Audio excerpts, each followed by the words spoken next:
Relais fraude. Brésil solide. Pour moi, c'est pas ce soir que tu peux juger. Le truc, c'est que vu qu'il n'y avait pas Kostic, Vlahovic titulaire, déjà, ils étaient limités offensivement, la Serbie. Et ils ont pas attaqué, quoi. Ils ont pas attaqué. Du coup, ils sont contentés de défendre. On a vu qu'ils pouvaient être pas mal dans les duels et tout derrière. Tu vois, ils l'ont quand même bien fait pendant un moment. Et puis bon, bah à la fin, après, sur la dernière demi-heure, ils prennent le but. Et après, derrière, ça part en couille, quoi. Tu vois, il y a des espaces et tout. Et forcément, dans la tête, c'est compliqué. Ouais, Richarlison, le deuxième but, il est incroyable. Pour le premier, c'est quoi? Oui, Neymar, il fait la diff. Et après, c'est Vini, il tire, le goal relâche, et bon, il est là en renard des surfaces, mais le deuxième but, il est incroyable. Casimiro est beaucoup trop fort, et Casimiro très fort. Après, en vrai, la défense, il y a eu quelques fois où quand même, c'était pas incroyable, j'ai trouvé, mais en vrai, ils ont été trop peu embêtés, on va dire, donc là, c'est trop dur de juger. Moi, le Brésil, j'ai du mal à les jauger sur ce match-là. Après, Richarlison, c'est vrai qu'avec le Brésil, autant c'est un joueur, je le trouve pas naze, mais je le trouve pas incroyable non plus, tu vois. C'est pas un joueur qui m'impressionne, mais c'est vrai qu'avec le Brésil, il répond souvent présent. Depuis quelques temps, ça, il n'y a pas grand-chose à dire. T'as l'impression qu'avec le Brésil, c'est autre chose. Et c'est vrai que là, il te met un but en mode renard, il te met un but aussi, un ciseau de malade mental. Donc voilà. Très bon match du Brésil, je trouve. Moi, je les ai pas trouvés impressionnants. Je pense que les gars, en fait, on reste sur la fin du match. Mais pendant presque une heure, tu vois, c'est pas extraordinaire. Après, parce que peut-être aussi la faute aux autres qui sont à 50 derrière et qui sont solides dans les duels, tu vois. Mais, tu sais, ils ont eu du mal, quoi. Il a fallu le premier but et après, bah forcément, il y a plus d'espace et c'est plus facile. Mais tranquille, fallait le gagner, le match. Pas facile, la Serbie. Ils étaient limités offensivement. Ils étaient limités offensivement, la Serbie. On va pas se mentir. Il leur manquait notamment 2 joueurs qui pouvaient apporter devant. Mais c'est vrai que c'est un peu dommage parce que ils ont trop cherché à défendre. Ça a marché un temps, mais au bout d'un moment, tu finis par craquer. Ils ont trop forcé là-dessus. Du coup, qu'ils se fassent punir, c'est logique, quoi. T'as trop forcé. Rafinha, il y a eu il y a eu 2 frappes à un moment. C'est lui qui a des occasions où il appuie pas ses frappes, où il rate un peu ses frappes et tout. Ouais, Rafinha, pas fou. Au début, je croyais qu'il jouait le nul. Ah bah, la Serbie, il jouait clairement le nul. Hein. Il jouait rien d'autre. Hein. Enfin, il se disait, on va essayer d'être costaud, pas prendre de but. Et après, sur un malentendu, pourquoi pas mettre notre but? Mais ils auraient signé pour un nul. Là, je pense qu'on l'a vu. Hein. Richarlison, première mi-temps, pas ouf. Après, elle est dure, la première mi-temps, le 4-0. En vrai, pendant toute la première mi-temps, ils ont peu d'occasions, au final, le Brésil. Il y a quelques occasions avec des passes qui cassent la ligne, où ils ont trouvé 2-3 fois, tu vois. Mais dans l'ensemble, dans les duels, les gars, vous avez vu les bestiaux qu'il y a. Dans les duels, ils étaient costauds. Du coup, quand tu joues devant, les gars, c'est Bourbier, là. C'est Bourbier. C'est un match. C'est pas un match pour un neuf, tu vois. Donc, voilà. Après, bah, quand ça s'ouvre, au moins, il a le mérite d'être là et de mettre un but de raccro après. C'est lui qui décante le truc et après de te mettre un super but. Voilà, il a ce mérite-là. Parce que tu sais que c'est un match qui sera pénible pour toi, quoi qu'il arrive. Après, la Serbie, maintenant, on verra sur les autres matchs en espérant qu'on les voit un peu plus jouer, quoi. Parce que bon, ces derniers temps, moi, je vais pas faire le mec qui les ait vus jouer 1 milliard de fois, tranquille, je pense à peu près comme tout le monde, mais en tout cas, ils étaient sur une bonne série, ils étaient en forme et tout. On voit que défensivement, il y a des joueurs. On connaît la qualité de certains joueurs devant. Bon, là, il y en a qui étaient sur le banc malheureusement, etc. Mais on espère qu'on va les voir un peu mieux et jouer un peu plus parce que tu sens qu'il y a quelque chose à faire avec cette équipe. Tu sais, tu le vois qu'il y a bien mieux à faire, notamment offensivement et dans l'utilisation du ballon. Mais là, c'était trop réducteur. C'était en mode, vas-y, on essaie d'être costaud, on prend pas de but et on essaiera de marquer sur un petit truc ou quoi, tu vois. Et au bout d'un moment, ça, tu te fais punir, quoi.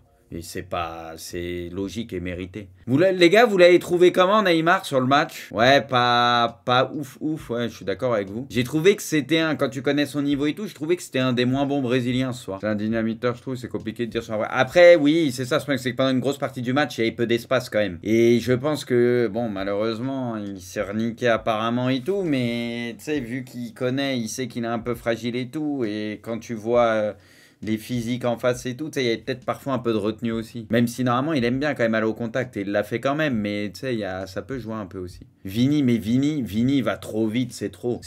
La vérité, c'était l'un des seuls en première mi-temps qui était capable de faire des vrais diffs. Tu sais, qui était capable d'accélérer le jeu et casser des lignes ou je sais pas, faire quelque chose. Quand il démarre, c'est trop. À un moment, il a démarré sur le côté, mais c'est n'importe quoi. T'as l'impression qu'il va 4 fois plus vite. Et pourtant, ouais, ils étaient à 2 ou 3 sur Vini, ouais, mais des fois, ça suffisait pas. Il y a encore, ils ont réussi à le limiter quand même une bonne partie. Hein.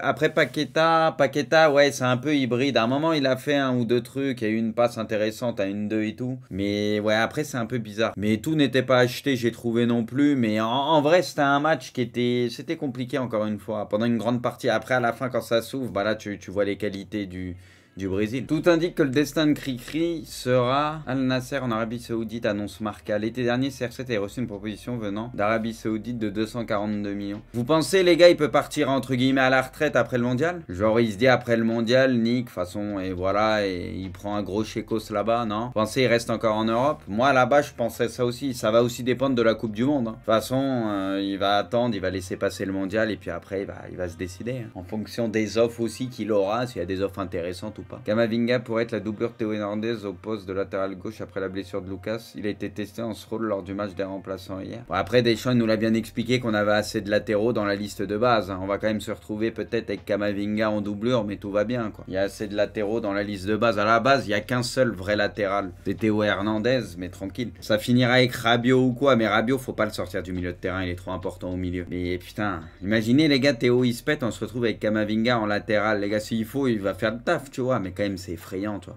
Bruce, tu vas pas prendre 3 latéraux gauche dans une liste. Il a pris qu'un latéral. Et Lucas Hernandez, c'est plus un latéral gauche. Dans mon esprit, c'est pas un latéral gauche. Il a pris qu'un pur latéral. Pavard, c'est pareil. C'est pas un pur latéral. Pour moi, il a pris qu'un vrai latéral. Terminé. Il y a une erreur de casting. Ça, je le dis depuis le début. Il en a pris qu'un. Koundé, mais Koundé, c'est pas un vrai latéral non plus. Il n'y a que Théo Hernandez qui est un vrai latéral. Il n'y a que lui. Les autres, c'est des centraux qui peuvent dépanner, jouer un peu latéral, pas de souci. Mais c'est plus des centraux maintenant. Mais on perd Théo Hernandez, on est fini de tôt. Hein. C'est la merde. Hein. Le Roi Sané reste incertain pour affronter l'Espagne. Putain, les gars, ça pue pour l'Allemagne quand même. Oh. Ils vont jouer l'Espagne décomplexés, eux, en détente. Eux, ils jouent déjà leur vie. Franchement, c'est chaud. À Paris, des militants anti-Coupe du Monde utilisent une télécommande pirate pour éteindre des télévisions. On se sent hyper fort qu'on file un des... Il y a vraiment un mec qui a dit on se sent hyper fort. Non mais les gars, on se sent hyper fort carrément, il a dit le mec. Ça les gars, c'est un coup à ce que ça finisse en bagarre. Hein. Ok, alors but d'Embolo, ouais c'est sur la passe de Shaqiri. En plus Embolo qui est d'origine camerounaise. Ouais c'est pour ça il a pas célébré et tout putain. Mais ça, c'est toujours comme ça. Dès qu'il y a des trucs comme ça, tu sais qu'il va marquer, tu vois. Et par contre, moi, je trouve sur le but, c'est pas normal. Il est complètement seul au point de pénalty. Enfin, c'est pas normal. Mais du coup, le Cameroun avait fait une bonne première mi-temps. Ça a manqué un peu de réussite. Ça manque d'efficacité. Tu te fais punir en deuxième, quoi. La Suisse, avec un peu plus d'expérience, bah, qui s'en sort. Pour préserver son dos, avant d'affronter l'Iran, Gareth Bale a décidé de renoncer à jouer au golf virtuel sur le simulateur. Mais les gars, mais qu'est-ce que c'est que ces infos de merde qu'on se tape, là? Mais qu'est-ce que c'est que cette merde? Gareth Bale a décidé de renoncer à jouer au golf virtuel sur le simulateur qu'il a fait installer au Canada. Non mais là j'en peux. Le mec en mode c'est un truc de ouf, il fait une coupe du monde, c'est bon, la chat, on s'en bat les couilles. Non mais on est où là? Y a rien qui va. Mais lui les gars, depuis le golf, c'est trop depuis quelques années. Depuis qu'il est à fond dedans, c'est trop les gars. Sans briller, la Suisse assure l'essentiel face au Cameroun à 0. Ouais, c'est ça. Ils assurent l'essentiel à l'XP. Uruguay 0, Corée 0, pas de vainqueur entre l'Uruguay et la Corée. La poule les gars, elle va être assez folle. Hein. Sincèrement, les matchs, ça va se taper énormément. Vous voyez qui les gars se qualifier dans cette poule? Bon du coup, je suppose tout le monde va voir le Portugal s'en sortir dans les deux. Même si on va en parler un peu après, c'est pas forcément ultra impressionnant pour le moment. Mais entre l'Uruguay et la Corée, les gars, par exemple, voir le Ghana, mais le Ghana, ça semblait quand même un peu plus limité. Moi, je pense que ça va se taper entre Uruguay et Corée. Et j'enterre pas la Corée. L'Uruguay, c'était horrible. Ouais, mais ils ont créé plus d'occasions et tout. On va voir après avec Cavani et tout. C'est pas full éclaté, les gars, quand même, comme d'hab. Hein. L'Uruguay à l'XP. Moi, franchement, les gars, la Corée, je pense qu'il y a un vrai truc à faire. Il y a un vrai truc à faire. Ça me surprendrait pas qu'ils se qualifient, perso. Le Ghana joue bien. Vous avez trouvé le Ghana, les gars, incroyable. Moi, je l'ai pas trouvé fort de ouf. Il y a Kudus qui a fait des exploits, des trucs et tout, de là à dire que c'est très fort, honnêtement, je l'ai pas trouvé impressionnant du tout. Hein. Bah la Corée, c'était pas mieux. Moi, je pense que la Corée, c'est au-dessus, mais je peux me tromper, on verra, l'avenir nous le dira. Moi, je pense que la Corée, c'est vraiment pas mal. Après, l'Uruguay, c'est pas simple à jouer. Hein. L'Uruguay, les gars, tu sais que ça va être un match casse-pipe, ça va pas être simple. Et au final, l'Uruguay, ils ont plus d'occasions franches, ils auraient pu gagner. Hein. Coman a quitté l'entraînement début, souffre d'une petite gêne musculaire.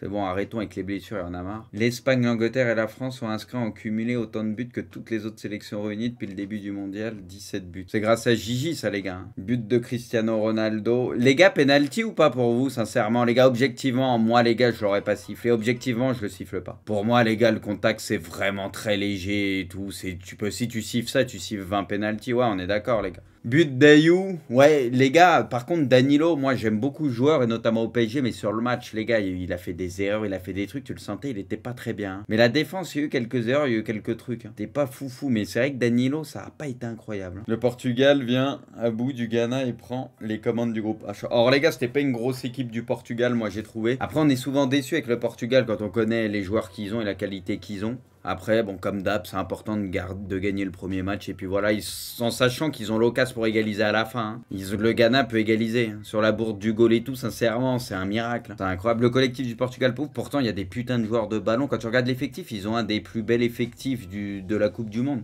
Et c'est vrai que t'es souvent déçu dans le jeu. Le 11 de l'équipe de France qui pourrait être aligné face au Danemark. Ah, du coup, Pavard, ok. Bon, c'est la même équipe, sauf que Théo Hernandez, bon, de toute façon, démarre. De toute façon, il n'y a plus Lucas. Et donc, Koundé à la place de Pavard. Bon, on va voir, hein. Et Varane aussi. Oh putain, j'ai même pas fait gaffe. Ah oui, du coup, Varane. Du coup, c'est Varane ou pas Mécano. Ok.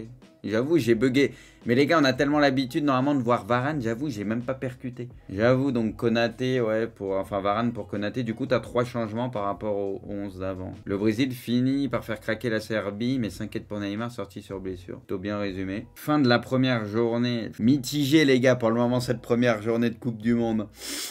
Moi, franchement, j'ai pas trouvé ça foufou, les gars. Non, il y a eu quelques 0-0 un peu casse-couille, mais dans l'ensemble, franchement, les gars, c'est qu'une première journée. Il y a déjà eu des matchs mémorables quand même, parce qu'il y a l'Arabie Saoudite qui bat l'Argentine. Il y a eu les 2 tôles de l'Angleterre et de l'Espagne. Il y a le Japon qui a battu l'Allemagne, ça c'est incroyable. C'est incroyable. Bon, il y a la France qui a fait le boulot, tu vois. T'as Richarlison qui nous met un but de malade mental déjà. Il y a quand même eu des trucs à retenir. Des fois, c'est plus ennuyeux que ça. Franchement, il y a eu des bonnes surprises, tu vois. Les équipes asiatiques qui ont fait le boulot, etc. Non, il y a eu des trucs sympas. Mais dans l'ensemble, les gars, moi, je trouve que c'était une première journée qui était pas mal. Je lui mets 7 sur 10, les gars. 7,5 même, allez, je suis peut-être dur, 7,5. Quelle équipe vous a fait la plus forte impression lors de cette première journée? Moi, les gars, je dirais Espagne-France. Angleterre, ouais, mais Angleterre, je sais pas, tranquille, ils ont fait le spectacle et tout, mais t'encaisses des buts et tout, je sais pas. La France, je trouve, c'est plus cohérent, moi. Et l'Espagne, ça a été une démonstration de bout en bout. Mais tranquille, l'Angleterre, ça a été beau, ça a été beau. Neymar souffre d'une entorse de la cheville droite. Annonce le médecin de la sélection. Durée d'indisponibilité encore inconnue. Ça va dépendre des examens. En espérant que ce soit juste une petite entorse, quoi.